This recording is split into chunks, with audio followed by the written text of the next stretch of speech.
जबकि उस UGC guideline में ऐसा कुछ भी नहीं। मैं अधिवक्ता भी हूँ, पढ़ा लिखा आदमी हूँ, लोकसभा में प्रतिनिधि हूँ। मैंने वो कहा है कि दिखाइए कहाँ इसमें भेदभाव है। काल्पनिक रूप से दिमाग में बात सोच के कल हमारे बच्चों मुकदमा हो सकता है या उनका कैरियर खराब हो सकता है। हमारे तो 72 बच्चे हर साल जो है SC ST OBC के संस्थागत हत्या का शिकार होते हैं। और NCRB का डेटा कहता है कि लाखों महिलाओं के साथ रेप हत्या होती है, लोगों को मारा जाता है, जुल्म होते हैं, जाति धर्म के नाम पे अन्याय होते हैं, दुकानें बंद करवाई जाती है, बुलडोजर चलाए जाते हैं, गोलियां लगती है। हम तो इतना अन्याय सह के भी कानून पे भरोसा करते हैं, सरकार की पुलिस पे भरोसा करते हैं, लेकिन यहाँ तो एक काल्पनिक बात को दिमाग में रख के आंदोलन करके सुप्रीम कोर्ट ने रोक लगा। चिंतन ये है, कमजोरों में अविश्वास पैदा हो रहा है। सरकार ने लगता है खेल किया है, इसलिए सरकार की परीक्षा है। और हम लोग 11 तारीख को आंदोलन कर रहे हैं जंतर मंतर पे, इसी बात के साथ कि हम यूजीसी को वापस जो है लागू करा के रहेंगे।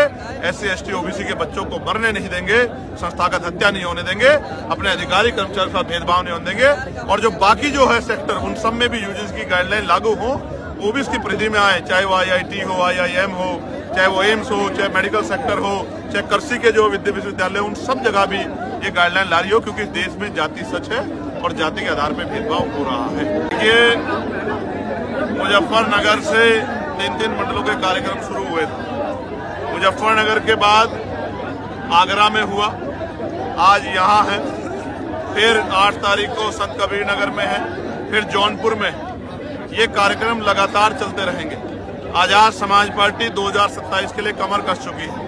कमजोर वर्गों में भाईचारा किस तरह बने, कमजोर वर्गों के लोगों को एकजुट कैसे किया जाए, उनकी संख्या के आधार पर उनके अधिकार उनको कैसे मिले। और जिस तरह से अभी यूजीसी में जब यूजीसी के लिए गाइडलाइन आई, किस तरह का माहौल बना, किस तरह से दलित पिछड़े वर्ग के लोगों को, यहाँ तक कि प्रधानमंत्री जी को भी जो है, जिनको हिंदू हृदय सम्राट बताया, उनको भी गालियां दी गई जाति के आधार पे। ये सच है कि जो हिंदू राष्ट्र की बात होती है, जो जात पात की करो विदाई, हिंदू भाईचारे की बात होती है, वो खोखला है। उसके पीछे जाति सच है। जब किसी भी जाति के अधिकारों पर अतिक्रमण होगा तो वो हिंदू की परिधि से बाहर निकल के अपने अधिकारों के लिए लड़ेगी, जैसे भी स्वर्ण जाति के लोग लड़े। और जबकि उस यूजीसी गाइडलाइन में ऐसा कुछ भी नहीं। मैं अधिवक्ता भी हूँ, पढ़ा लिखा आदमी हूँ, लोकसभा में प्रतिनिधि हूँ। मैंने वो कहा है कि दिखाइए कहाँ इसमें भेदभाव है।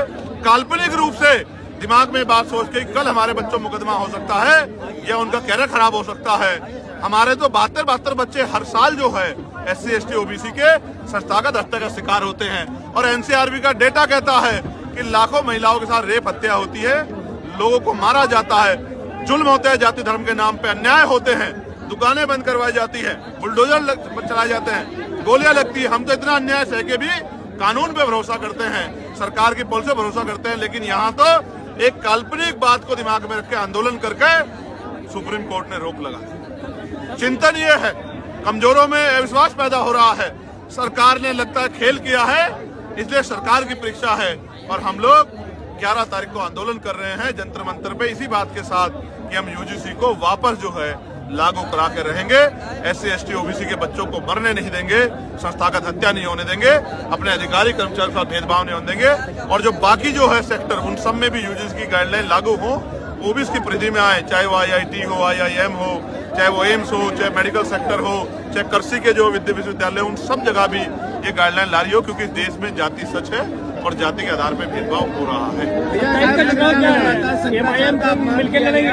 खत्म हो गया, उनका काम खत्म हो गया। 27 का चुनाव का एमआईएम के साथ मिलकर लड़ेंगे क्या यूपी में? नहीं, आजाद समाज पार्टी जन सैलाब को आप देख रहे हो, ये जन सैलाब इस बात की गवाही दे रहा है कि आजाद समाज पार्टी के लोगों ने कमर कसी हुई है। हमने 2024 में 2 ही सीटों पे चुनाव लड़ा था बंधु। एक हम लोग लड़े नरगीना, जो हम जीत गए 1,51,000 से। दूसरे लड़े थे हम लोग डुमरियागंज, जहां हम लोग तीसरे नंबर पर रहे। अभी तो आप 2027 में और तीसरे पंचायत चुनाव में आजाद समाज पार्टी का प्रयास तो देखो, आपको एहसास होगा, क्योंकि मीडिया के लोग बड़ी बड़ी पार्टियों को संख्या के आधार पर काउंट करते हैं। आजाद समाज पार्टी को पहले भी आप काउंट नहीं करते थे, आज भी आप काउंट ना करो, लेकिन जनता बोल रही है कि आजाद समाज पार्टी बड़ी ताकत उत्तर प्रदेश में बनने जा रही है। इसी के डर से पंचायत चुनाव पीछे हटे लग रहे हैं। भैया, अखिलेश यादव पे आपकी कभी कभी बात चलती थी कि गठबंधन होगा, लेकिन आज उनके आज यहाँ से सांसद हमारे कार्यक्रम पे बात करो ना, कहाँ को आप SIR में। आज के लिए मैं आपको बहुत इंपॉर्टेंट खबर बताता हूँ। मेरी लोकसभा क्षेत्र नगीना के हमारे कार्यकर्ता बड़े सतर्क है। वहाँ एक सुरक्षित विधानसभा पड़ती है नेटोर से लगभग 30,000 आपत्तियों के फार्म चुपचाप रात को तहसीलदार के दफ्तर में आए। जब तहसीलदार साहब से पूछा गया तो उन्होंने कहा कि कल रात तक जब मैं ऑफिस बंद कर गया तब तक तो नहीं थे, तो फिर कहां से आ गए? सारे नाम एक एक व्यक्ति के नाम से 100 फार्म एक एक बूथ पे आपत्ति के भरे गए हैं। अभी तक उनमें नाम भी नहीं कि आपत्ति किसके खिलाफ है। ऐसा लगता है कि वो आपत्तियां बाद में जाति धर्म को देखकर भरी जाएंगी। और एक एक आदमी 100 फार्म, जिसको बुलाया गया, जिसका नंबर लिखा हुआ था, उसने कहा कि मैंने तो कोई फार्म ही नहीं भरा, ये तो मेरे सिग्नेचर नकली है।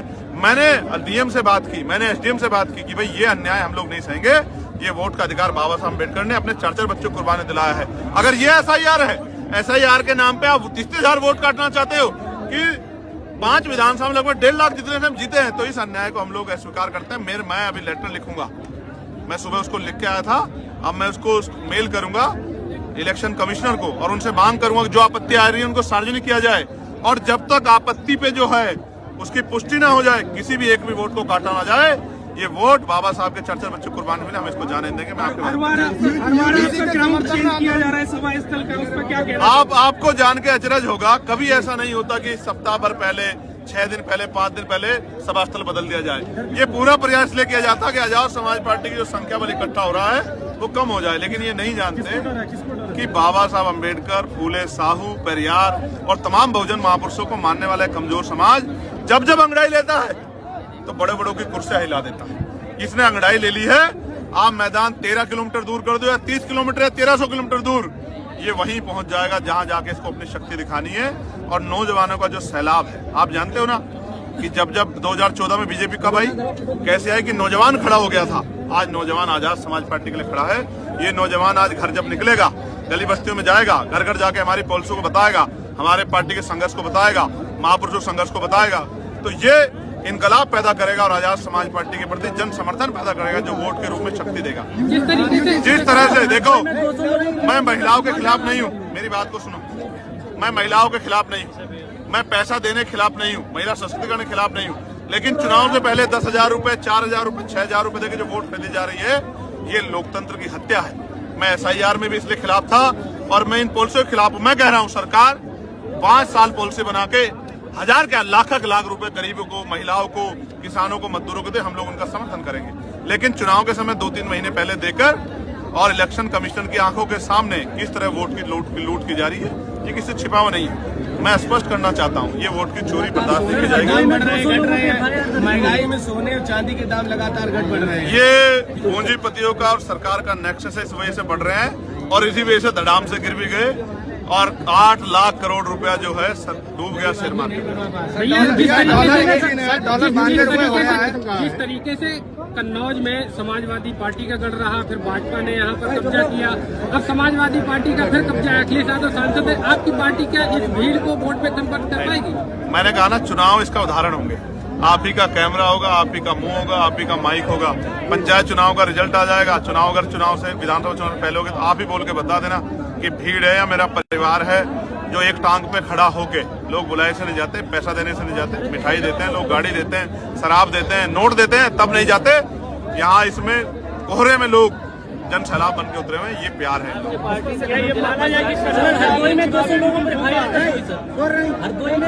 हरदोई के योद्धा डरने वाले नहीं है, झूठी एफआईआर से हम लोग नहीं डरते। मैंने अधिकार से बात की है कि इस अन्याय को हम लोग नहीं सहेंगे। अधिकारी ने विश्वास दिलाया कि ये दबाव में जो कार्रवाई होगी तो हम लोग उसको वापस यूजीसी के समर्थन जो कर रहे हैं आंदोलन पे डंडे लाठी डंडे बरसाए जा रहे हैं। देखो, सरकार उनकी है जो यूजीसी को रोकने के लिए आंदोलन कर रहे हैं, गाइडलाइन को, और जो यूजीसी के समर्थन में कर रहे हैं उन पर डंडे बज रहे हैं। उनकी दुकानें बंद करवाई जाए, जैसे शिवपुरी में, मध्य प्रदेश शिवपुरी में कुशवाहा समाज के लोग क्या, ये गलत है, ये लोकतंत्र की हत्या है, ऐसा नहीं होना चाहिए।